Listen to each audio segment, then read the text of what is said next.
Hamas is expected to release more hostages as the ceasefire in the Middle East continues. Meanwhile, Israel will release more Palestinian prisoners. NBC's Bree Jackson is joining us now live from Washington, D.C. with the latest. Bree, good morning.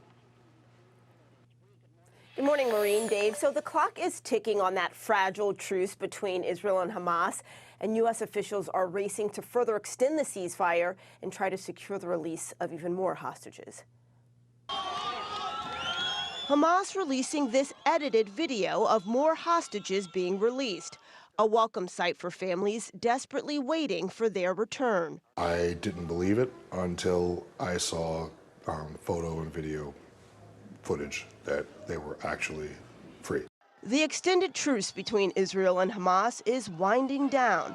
Under its protection, aid continues to flow into the Gaza Strip. The United States sent the first of several flights to Egypt for transfer there to deliver much-needed medical supplies. Additional flights are expected in the coming days, and this aid is in addition to the more than 500,000 pounds of food assistance delivered by the United States last week. United Nations officials warn the humanitarian situation remains catastrophic.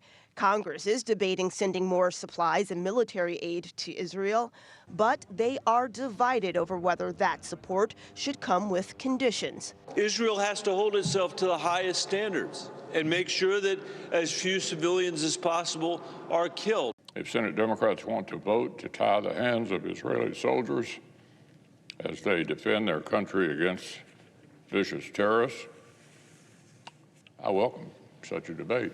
As funding talks get underway on Capitol Hill, there's hope that another agreement is reached to further extend the pause in fighting. There's nothing we want more than every hostage to come back and be reunited with their families. The Biden administration says it's working to secure the freedom of all hostages. And CIA Director William Burns and other White House officials are in the region for talks aimed at further extending the ceasefire and reaching a broader hostage deal. And Bree, Secretary of State Blinken is also returning to the region.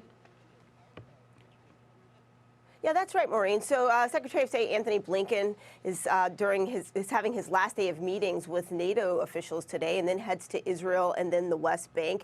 During his trip there, he is expected to discuss Israel's right to defend itself, as well as what a post-war Gaza could look like. Blinken is also expected to meet with the Palestinian president. All right, Bree Jackson live for us in Washington, D.C. Thank you.